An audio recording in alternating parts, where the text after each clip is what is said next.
Good to have you back.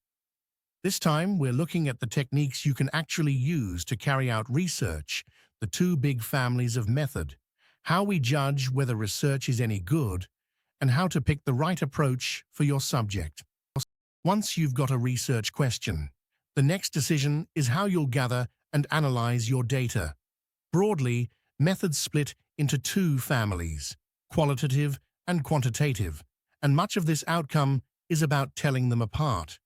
We'll also weigh up ideas like reliability and validity, and look at choosing an approach to fit your field. And keep in mind that plenty of strong projects blend the two, which we call a mixed methods approach. So let's meet the two families.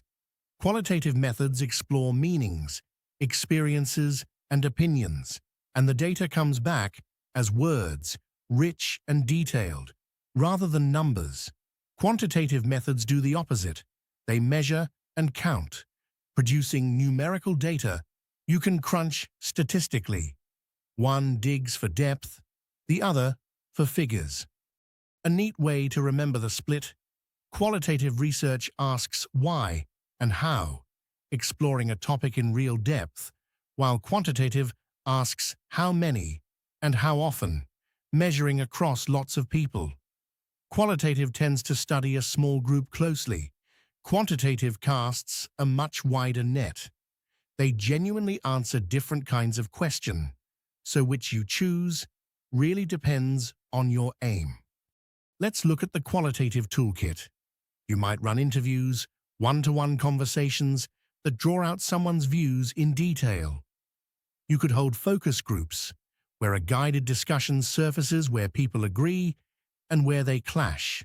There's participant observation, watching and sometimes joining a setting firsthand, and content analysis, a close reading of texts or media for recurring themes.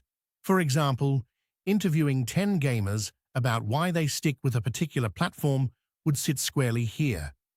The quantitative toolkit is all about numbers from larger groups.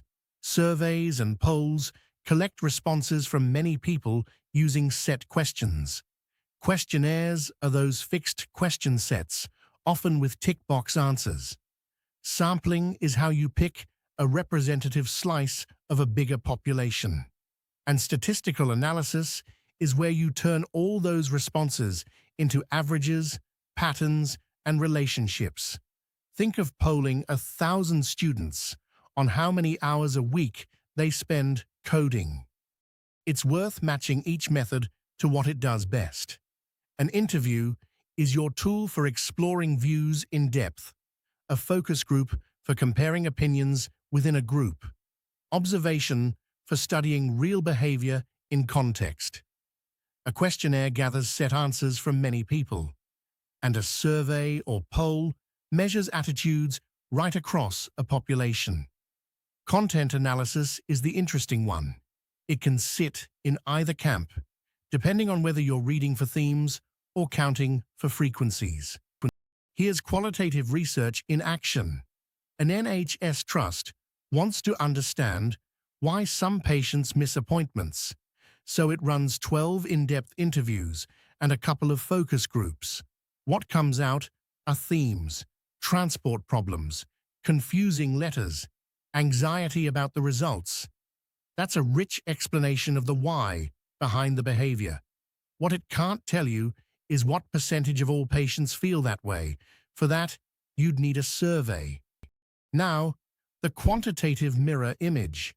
The ONS wants to measure how UK households spend their money, so it surveys thousands of them with a structured questionnaire.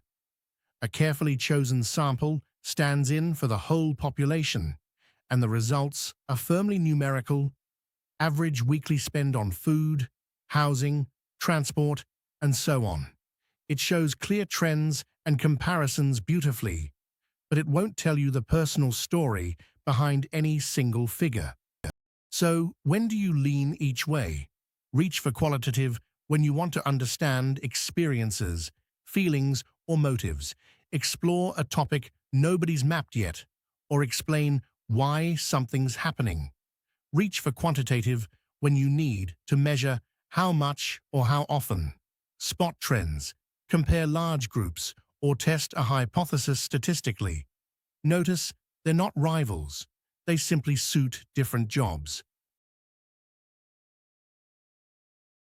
3 concepts help us judge whether research is any good. Reliability is about consistency. Would you get the same results if you ran the method again? Objectivity is freedom from bias. Are the findings driven by evidence rather than the researcher's own opinion? And validity is accuracy. Does the study actually measure what it claims to measure? Keep those 3 in your back pocket. There's a lovely way to picture reliability and validity.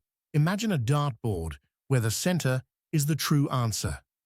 A tight cluster in the wrong corner is reliable but not valid, consistent but consistently off. Darts scattered evenly around the bullseye are valid on average but not reliable. And a tight cluster dead center is both, which is exactly what good research is aiming for. Reliability is consistency. Validity is hitting the target. Reliability plays out differently across the 2 approaches. In quantitative work, you want repeatable results. The same questionnaire, under the same conditions, should give you the same answers. In qualitative work, you can't expect identical outcomes because people's experiences genuinely differ, so the focus shifts to consistency of approach. Either way, a clear, well-recorded method is what lets others follow your steps and trust the work. Objectivity is about keeping bias out so the findings reflect the evidence, not your views. Quantitative research chases neutrality through structured methods and standardized questions. Qualitative research takes a more honest tack. It accepts that the researcher inevitably shapes the study and manages that through transparency and reflection, sometimes called reflexivity. Being upfront about your own role is itself a sign of rigor. Validity, remember, is measuring what you claim to measure. In quantitative research, you're testing whether the tool is sound. Does your survey really capture satisfaction or something else? In qualitative research, you're checking that the findings genuinely reflect what participants meant. It's also worth splitting internal validity. Is the study sound in itself? From external validity, do the results hold up beyond your particular sample? Lining the 3 up across the 2 approaches makes the pattern clear. For reliability, quantitative wants identical, repeatable results, while qualitative wants a consistent approach. For objectivity, quantitative leans on neutral, structured methods, while qualitative manages bias through openness.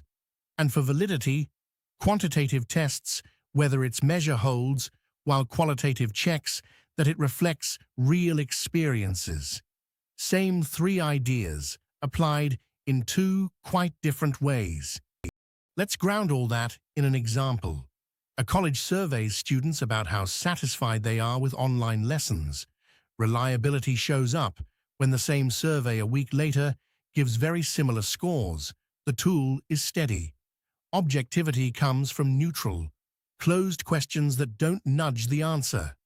And validity means the questions really measure satisfaction, not something else like internet speed. Slip in a leading question. Wasn't the lesson great? And both objectivity and validity would take a hit.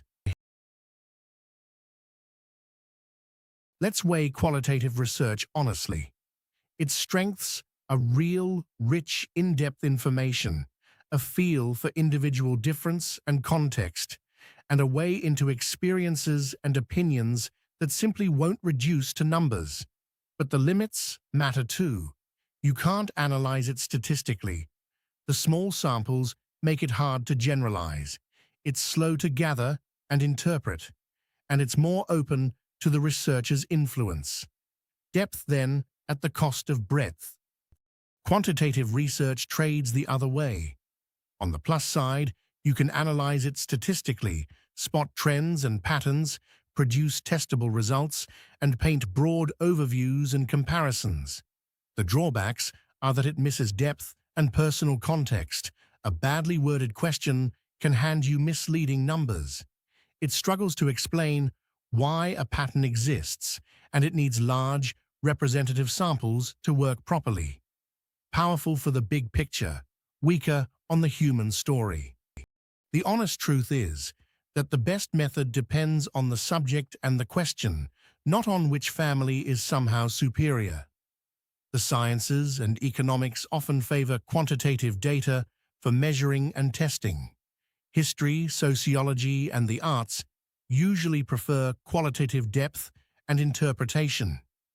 Business and health frequently draw on both, numbers to size a problem, words to explain it. The question to ask yourself is simple. Does this need measuring or understanding? Take a retailer wanting to know why a new product is selling poorly. The quantitative side, sales data, and a customer survey shows how many people buy it and where sales are weakest. The qualitative side, interviews and focus groups, uncovers why. Maybe it's the price, the packaging, or confusion about what it's for. Put together, the numbers locate the problem and the words explain it. And for a question like this, a mixed methods approach gives you the fullest answer. So, where does that leave us? Neither approach wins across the board. They answer different questions. Quantitative gives you breadth, comparison, and statistical testing. Qualitative gives you depth, meaning, and context. The judgment you're being asked to make is choosing the approach, or the mix, that best fits your particular question, subject, and resources. What matters is that you weigh both sides and then justify your choice for a given area of study. Let's pull the threads together. Research methods fall into two families: qualitative with its words and depth, and quantitative with its numbers and breadth. We met the main tools in each: interviews and focus groups on one side, surveys and sampling on the other. We saw that reliability is consistency, objectivity is freedom from bias, and validity is accuracy, each working a little differently in the two camps. And above all, the right method depends on your question, with many projects sensibly combining both. That wraps up this outcome.